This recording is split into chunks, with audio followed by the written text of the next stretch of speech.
기쁜 성탄일입니다. 아, 여러분들께서 지금 매일 성경의 본문을 따라서 계속 묵상을 하고 계시다면 오늘 설명하는 오늘 본문 말씀의 배경을 조금 더 훨씬 잘 이해하실 수 있으리라 생각합니다. 왜냐하면 이 스바냐 선지자가 오늘 본문의 메시지를 선포했던 시대가 바로 지난주 우리가 묵상했던 본문인 유다왕 요시야 왕의 그 신앙 개혁의 배경이 되기 때문에 그렇습니다. 유다의 역대 왕들 가운데 나라와 민족의 신앙을 바로 세우기 위해 힘쓰므로써 하나님께 칭찬을 받았던 그런 왕들이 몇 명 있습니다. 대표적으로 여호사밧 왕이라든지 히스기야 왕이라든지. 그런데 그 중에서도 보면 이 요시야 왕은 가장 온전한 신앙개혁을 이룬 왕이라 일컬어질 만큼 이 철저한 국가적 신앙의 개혁을 이루었던 왕이었습니다. 요시야 왕의 종교개혁은 주전 620년대 즈음에 있었습니다. 성전에 있는 우상들을 버리고 무너져 있던 제사를 회복하려고 했고 백성들로 하여금 회개의 자리에 나아오도록 불렀고 중단되었던 절기들도 다시 백성들로 하여금 지키게 하였습니다. 그러니까 신앙 공동체였던 나라를 하나님 앞에 바로 세우기 위해서 이렇게도 철저한 신앙의 개혁을 했어야 할 만큼 그 나라를 어둡게 만들었던 사람들이 누군가 그러면 바로 이 요시야 왕의 아버지 아몬과 그의 할아버지 므낫세였습니다. 므낫세 왕은 55년 동안 유다를 다스렸고 그 아들 아몬은 2년간 유다를 다스렸습니다. 이 두 왕이 유다를 다스리는 동안 무슨 일이 있었던가? 이 므낫세 왕의 영적 타락상이 얼마나 심각했던가에 대해서는 아마 한 구절만 읽어드려도 잘 아실 수 있을 거라 생각합니다. 역대하 33장 6절 말씀에 보면 또 흰놈의 아들 골짜기에서 그 아들들을 불 가운데로 지나가게 하며 또 점치며 사술과 요술을 행하며 신접한 자와 박수를 신임하여 여호와 보시기에 악을 많이 행하여 여호와를 진노하게 했다 그랬습니다. 여기에 아들들을 불 가운데로 지나게 했다는 말은 일반적으로 우상들에게 아들을 제물로 바쳤다는 뜻으로 받아들입니다. 그러니까 온갖 우상과 미신을 좇는 것은 물론이거니와 자기 아들을 불 가운데로 지나가게 하는 이런 혐오스러운 의식을 행하는 이런 행위는 이 과거 남북 이스라엘 그 왕조를 다 통틀어 본다 하더라도 찾아볼 수 없는 행위였습니다. 이 므낫세의 아들 아몬 역시도 아버지가 걸어갔던 것과 똑같은 하나님 보시기에 악을 행하는 그런 왕이었습니다. 이런 악을 자행하던 왕들을 따라서 백성들도 당연히 영적 타락의 아주 극한 상황에 이르게 되었습니다. 스바냐 선지자는 이런 시대를 거쳐오게 되면서 왕들과 국가의 죄악상을 다 보아왔습니다. 그렇게 이 요시야 왕의 이 할아버지였던 므낫세와 아들 아몬의 통치가 끝이 나고 그 손자였던 아몬의 아들이죠. 요시야가 왕이 되었습니다. 스바냐 1장 1절에 보면 이렇게 시작을 합니다. 아몬의 아들 유다왕 요시야의 시대에 스바냐에게 임한 여호와의 말씀이라고 되어 있습니다. 요시야 왕이 통치하던 시대에 하나님께서 이 스바냐 선지자를 통해서 유다 왕과 백성들에게 말씀을 하십니다. 이런 영적으로 매우 악한 세대를 보신 하나님이 선지자를 통해서 백성들에게 주시는 메시지가 어떤 것이었겠습니까? 심판과 재앙에 대한 메시지일 것이라는 것을 우리는 쉽게 짐작할 수 있습니다. 그러니까 범죄한 왕과 백성들을 향한 하나님의 심판의 메시지. 이것은 구약 성경에서 볼 수 있는 매우 일반적으로 볼 수 있는 말씀의 패턴입니다. 우리가 예상하는 대로 스바냐서를 보면 하나님의 심판으로 인해서 백성들이 겪게 될 재앙에 관한 이 메시지가 이어집니다. 그 대표적인 말씀 한 부분만을 여러분께 한번 읽어드리겠습니다. 1장 14절에서 18절 말씀인데요. 여호와의 큰 날이 가깝도다. 가깝고도 빠르도다. 여호와의 날이 날의 소리로다. 용사가 거기서 심히 슬피 우는도다. 그날은 분노의 날이요 환난과 고통의 날이요 황폐와 패망의 날이요 캄캄하고 어두운 날이요 구름과 흑암의 날이요 나팔을 불어 경고하며 견고한 성읍들을 치며 높은 망대를 치는 날이로다. 내가 사람들에게 고난을 내려 맹인같이 행하게 하리니 이는 그들이 나 여호와께 범죄하였음이라. 또 그들의 피는 쏟아져서 티끌같이 되며 그들의 살은 분토같이 될지 그들의 은과 금이 여호와의 분노의 날에 능히 그들을 건지지 못할 것이며 이 온 땅이 여호와의 질투의 불에 삼켜지리니 이는 여호와가 이 땅 모든 주민을 멸절하되 놀랍게 멸절할 것임이라. 그러니까 스바냐 선지자는 이 백성들을 향해서 여호와의 날이 가까웠다고 선포를 했습니다. 여호와의 날은 진노의 날이고 환난과 고통의 날이요 캄캄하고 어두운 날이며 구름과 흑암의 날이었습니다. 지난주 묵상했던 본문인 역대하 34장에 대한 여러분 기억을 조금 더듬어 보신다면 요시야 왕이 되었을 때가 나이가 8살 때였습니다. 8살에 왕이 되고 그가 나라를 다스린 지 8년째 되던 해. 그러니까 나이로는 한 16살쯤 됐던 해겠죠. 그때 그가 여호와를 다시 찾고자 하는 마음을 가졌다고 이렇게 말씀을 합니다.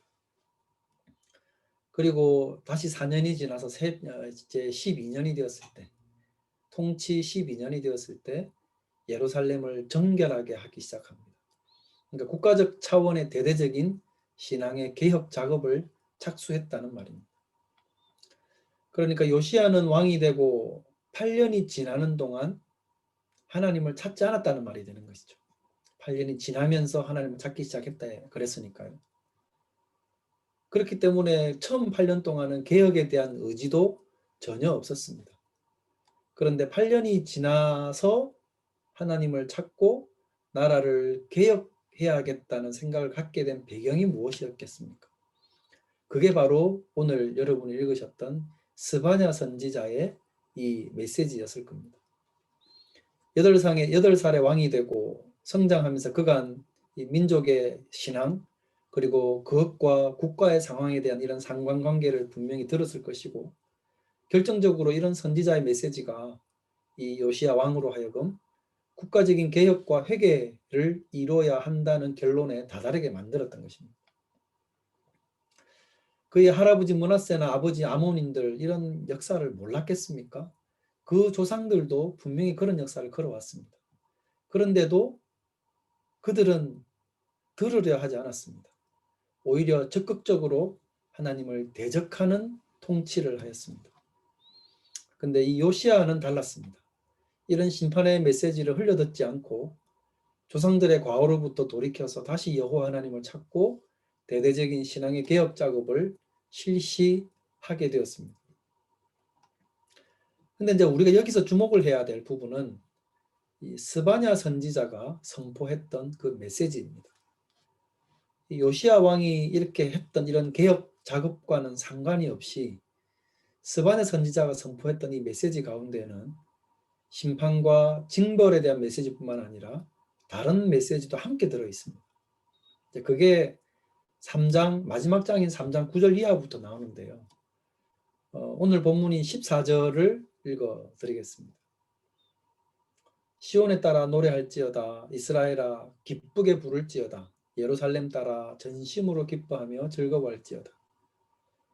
3장 8절 말씀까지 계속되어지던 이 하나님의 진노와 심판에 대한 메시지는 갑자기 분위기가 바뀌어서 기뻐하고 즐거워하라는 메시지로 지금 나오고 있습니다. 이 공동번역 성경을 보면 훨씬 더 강렬하게 이것을 표현합니다. 너희들은 환성을 올려라, 큰 소리를 외쳐라, 축제를 열어라, 이런 식으로 번역을 했습니다. 그렇게 주문한 이유가 그 다음 절 15절에 나옵니다. 15절을 보면 여호와가 내 형벌을 제거하였고 내 원수를 쫓아내었으며 이스라엘 왕 여호와가 네 가운데 계시니 네가 다시는 화를 당할까 두려워하지 않을 것이라. 그러니까 스바냐 선지자는 백성들이 노래하고 기뻐해야 될 이유를 3가지로 설명을 했습니다. 여호와께서 너희들의 형벌을 제거하시겠다. 그리고 너희 원수들을 쫓아내겠다. 그리고 마지막으로 또 하나는 이스라엘 왕 여호와가 너희 가운데 계시기 때문에 너희는 이제 다시는 화를 당할까 두려워하지 않게 될 것이다. 그동안 유다 백성들은 하나님을 자신들이 의지해야 될 유일한 분으로 모시지를 않았기 때문에 그것에 대한 형벌로 주변 제국에 의해서 극심한 어려움과 모욕을 당해 왔습니다. 그런데 하나님이 그들이 받게 될 형벌을 제거하실 것이라 말씀합니다. 그리고 그 결과로 원수들이 쫓김을 당하게 될 것이고, 물론 여기서 말하는 이 원수들이라고 하는 것은 정세적으로 보면 아수르라는 나라일 수도 있고 바벨론일 수도 있고 또 뭐 블레셋일 수도 있습니다. 그런 원수들을 하나님이 쫓아내시겠다는 겁니다. 그리고 마지막으로 하나님이 너희 가운데 계시기 때문에 너희가 다시 화를 당할까 두려워하지 않게 될 것이라 이렇게 말씀을 하시는 겁니다. 민족 전체에 고통을 주고 있었던 주변 원수 국가들을 하나님이 장차 쫓아내시게 된다면 그건 분명히 유대 민족에게 충분히 노래할 이유가 되어집니다. 그리고 하나님께서 약속을 하신 것처럼 백성들이 다시는 화를 당할까 두려워하지 않을 상황이 되어진다면 그것은 분명 큰 감사의 제목이 아닐 수 없습니다. 하나님께서 구약 백성들에게 주시는 징벌의 메시지에서 나타나는 특징 가운데 하나가 중요한 것이 이겁니다. 보면 징벌의 메시지와 함께 회복과 은혜의 메시지가 함께 등장한다는 겁니다. 여러분 구약의 선지서들을 한번 쭉 읽어보십시오. 뭐 대선지서든 소선지서든 분명히 백성들이 범죄함으로 인해서 하나님께서 범죄를 진노하셨고 그 결과 하나님이 선지자들을 통해서 저들에 대한 심판을 말씀을 하시는데 거기에서만 끝나는 게 아니고 회복과 은혜가 주어지게 될 것이라는 메시지도 함께 주시게 됩니다. 그러면 이제 우리는 과연 그러한 말씀이 실제로 사실이었는지를 점검을 해봐야 되겠죠. 스바냐가 백성들에게 선포했던 그 하나님이 이루실 그 구원은 과연 실체가 있는 걸까요? 만약 실체가 없는데도 그렇게 말했다면 스바냐는 왕과 백성들을 대상으로 사기를 친 셈이 됩니다. 마치 예레미야 선지자 시대에 예레미야를 대적하는 다른 선지자들이 그랬던 것처럼 그들은 백성들을 향해서 사실 하나님이 백성들을 향해 진노하고 계신데 정작 그 거짓 선지자들은 백성들을 향해서 괜찮다. 하나님이 복을 주실 거다.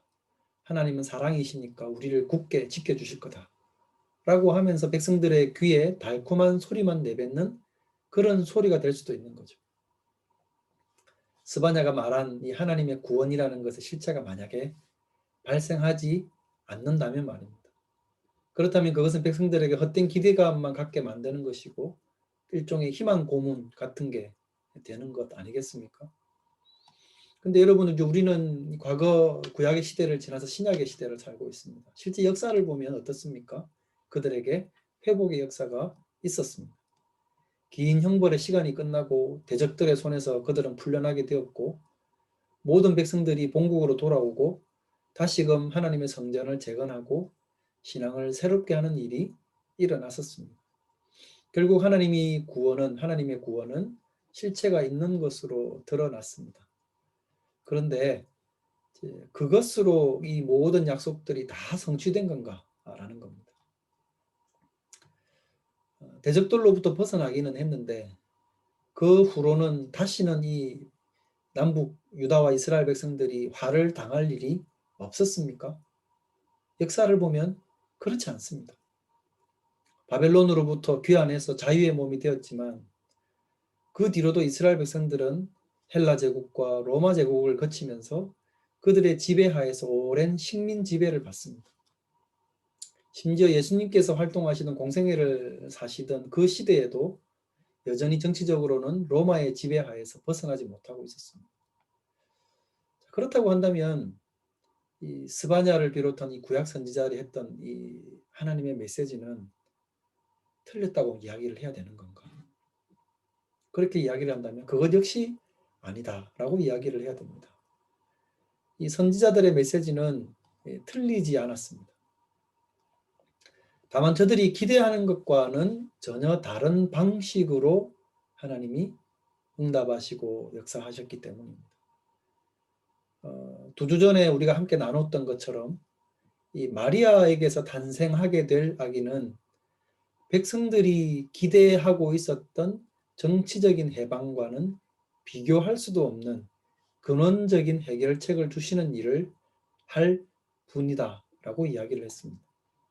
오늘 본문이 말씀을 하고 있는 것처럼 혹시 또다시 화를 당하게 되지는 않을까 하는 두려움에서 정말로 완전히 벗어날 수 있는 그런 근원적인 안전함을 제공하시기 위해 그리스도께서 오신 것입니다. 이 메시지가 바로 오늘 본문에 담겨 있습니다. 그 14절과 15절을 보시면은요, 다시 보시면은요, 시온에 따라 노래할지어다, 이스라엘아 기쁘게 부를지어다, 예루살렘 따라 전심으로 기뻐하며 즐거워할지어다. 여호와가 네 형벌을 제거하였고 내 원수를 쫓아냈으며 이스라엘 왕 여호와가 네 가운데 계시니 네가 다시는 화를 당할까 두려워하지 아니할 것이다. 전심으로 기뻐하며 즐거워할지어다. 그러니까 단기적으로 국가적인 해방을 맞으면 기뻐하겠죠. 그러나 그것은 어디까지나 그 후에도 그런 국가적인 패망이 없다는 것을 전제할 때만 가능한 말입니다. 형벌이 제거되었고 원수가 쫓겨나서 백성들이 기뻐할 수 있게 되었습니다. 그러나 또 다른 원수가 등장을 해서 이전과 같은 그런 또 다른 고통을 주고 백성들을 압제하게 된다면 그것은 백성들이 전심으로 기뻐할 일은 아닙니다. 왜냐하면 또다시 백성들은 닥친 화로 또 닥치게 될 화로 인해 두려움 가운데 살게 될 것이기 때문입니다. 즉 조금 전에 읽어드렸던 이 말씀에는 분명히 단기적인 어떤 의미가 아닌 더 미래적인 하나님의 계획이 이 말씀에 담겨 있다는 말입니다. 백성들에게 하나님께서 너희가 전심으로 기뻐하고 즐거워하며 노래해라. 다시는 너희가 두려워하지 않게 될 것이다. 라고 하는 말씀을 하신 이유가 어디에 있습니까? 읽어보면 여호와가 너희들 가운데 계시니 라고 한 여기에 그 이유가 있습니다. 이 구체적인 말씀이 17절에 한 번 더 상세하게 나옵니다. 우리가 잘 아는 말씀이죠. 너의 하나님 여호와가 너의 가운데 계시니 그는 구원을 베푸실 전능자시라. 그가 너로 말미암아 기쁨을 이기지 못하시며 너를 잠잠히 사랑하시며 너로 말미암아 즐거이 부르며 기뻐하시리라 하리라. 너희 하나님 여호와가 너의 가운데 계시니 그분은 구원을 베푸실 전능자시다 라고 이렇게 말씀합니다. 조금 전에 제가 예를 들어 설명을 해드린 것처럼 그냥 단기적인 해방과 일시적인 적들로부터의 자유를 주려 하시면서 하나님은 구원을 베푸실 전능자시다 라고 하면서 생색을 내지는 않을 거라는 겁니다. 분명히 이 말씀은 더 미래적인 근원적인 해결책을 주시려고 하는 하나님의 메시지가 담겨져 있습니다. 전능하신 하나님께서 이루어 주신 일시적이지 않고 단기적이지 않은 영원한 사건. 그게 바로 지난주, 그러니까 2주 전에 나눴던 것처럼 자신들의 죄에서 구원하실 영원한 구원 사건입니다. 이것을 하나님이 베푸실 것이기 때문에 백성들이 비록 정치적인 압박과 원수들 손에서 고통을 당하고 있고 그래서 진정으로 기뻐할 수도 없는 그런 상황 가운데서도 너희가 기뻐하라, 노래하라, 축제하라 말씀을 하실 수가 있었던 겁니다. 너의 하나님 여호와가 너의 가운데 계시니 이것을 우리는 다른 말로 임마누엘이라 말합니다. 하나님이 우리와 함께 하시다. 마리아에게서 탄생하게 되는 아기가 장차 이 이름을 갖게 될 것이다 라고 하면서 천사가 말했던 그 이름이 바로 이 이름입니다. 임마누엘. 이유는 저가 백성들을 그들의 죄에서, 자신들의 죄에서 구원하실 분이기 때문에 그렇습니다. 압제 가운데 고통을 받고 있고 또 징벌이 예고되어 있는 백성들에게 그럼에도 너희는 기뻐하라, 즐거워하라, 파티하고 축제를 해라 고 말씀을 하신 이유가 여기에 있습니다. 하나님이 계획이 있었던 거죠. 주 하나님께서 백성들을 저들의 죄에서 구원하실 그리스도를 보내실 것이었고 그로 말미암아 세상에는 하나님으로 말미암는 놀라운 평화가 주어질 것이기 때문입니다. 그렇기 때문에 지금 오늘을 사는 우리들도 어떤 환경과 상황에서든 기뻐하고 찬양할 수 있습니다. 축제하고 노래를 불러야 할 이유가 여기에 있습니다. 올 한 해 우리는 참 고통스러운 한 해를 보내왔습니다. 여전히 지금 영국 사회는 큰 소리를 외치고 노래하고 축제를 벌이기 어려운 시간들을 보내고 있습니다. 전 세계가 이 코로나로 인해서 몸살을 앓고 있습니다. 잘 아시는 대로 변종 소식까지 나오면서 영국의 상황은 좀 더 심각한 것 같습니다. 또 우리 주변에는 이런저런 아픔으로 힘든 시간을 보내시는 분들이 있습니다. 백신이 개발되었다고는 하는데 여전히 세계는 코로나에 대한 두려움에서 벗어나지 못하고 있습니다. 또 세계 경제는 전쟁을 겪는 것과 방불한 침체를 겪고 있습니다. 그리고 그 여파가 고스란히 우리 가정 생활에 느껴지게 만들고 있습니다. 그러나 이런 상황 가운데서도 우리는 오늘 말씀처럼 기뻐하라, 축제하라, 파티하라, 노래하라, 즐거워하라고 외칠 수 있습니다. 아니 어떻게 보면 그렇게 해야만 합니다. 우리의 죄에서 구원하신 그리스도 주께서 우리를 위해 탄생하신 날이기 때문입니다. 이것은 우리가 처해 있는 환경과는 아무런 관계가 없는 하나님으로부터 오는 기쁨의 소식입니다. 이 소식이야말로 우리 모두를 진정으로 기쁘게 만들어줄 수 있는 그런 소식입니다. 여러분, 주님 나신 성탄일입니다. 우리가 함께 기뻐할 그리고 기뻐해야 될 이유가 있습니다. 우리가 주님을 은혜를 기억하고 찬송하고 가정마다 또 축제의 하루를 보내시는 은혜가 있기를 바랍니다.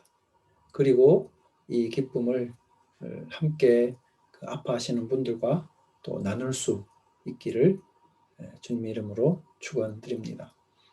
같이 기도드리겠습니다. 거룩하신 하나님 아버지 은혜를 감사합니다.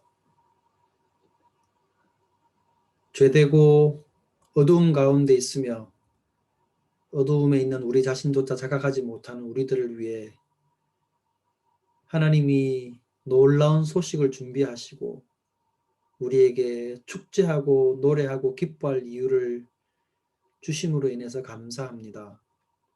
아기 예수님을 이 땅에 오게 하시고 우리를 위한 구원의 소식이 있게 하셔서 감사합니다.